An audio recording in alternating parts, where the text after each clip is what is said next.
Bonjour et bienvenue pour cette 26e étape de notre voyage à travers l'Atlas des îles abandonnées de Judith Shalansky.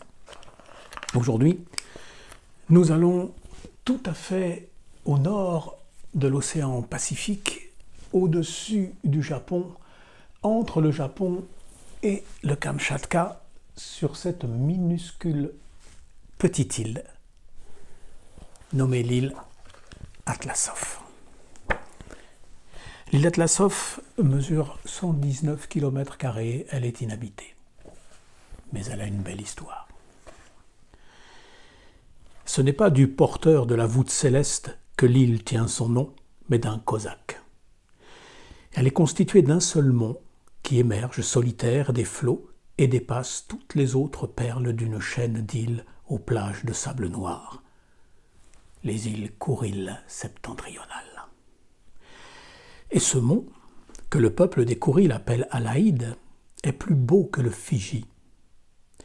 L'hiver, son sommet de basalte gris est paré d'un revêtement de neige immaculé.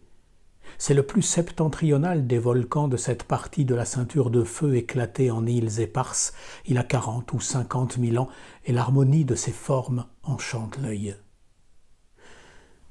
On raconte qu'il se trouvait jadis au milieu du lac des Kouriles, au sud de Kamchatka. Il était si haut, si imposant, qu'il faisait de l'ombre à tous les sommets voisins. Ils s'en indignèrent et lui cherchèrent querelle, mais en réalité sa beauté parfaite les faisait pâlir de jalousie. Le mont s'en affligea fort et se vit forcé d'abandonner sa place séculaire au milieu des autres. Il entreprit donc un long voyage pour se fixer finalement bien loin à l'écart, dans l'océan. Mais en souvenir du temps passé dans le lac des Kouriles, et en signe de deuil, il laissa là son cœur qui se dit Uchichi en langue aïnou, la langue des Kouriles, et cœur de roche en russe. C'est un rocher de forme conique, situé maintenant au milieu du lac.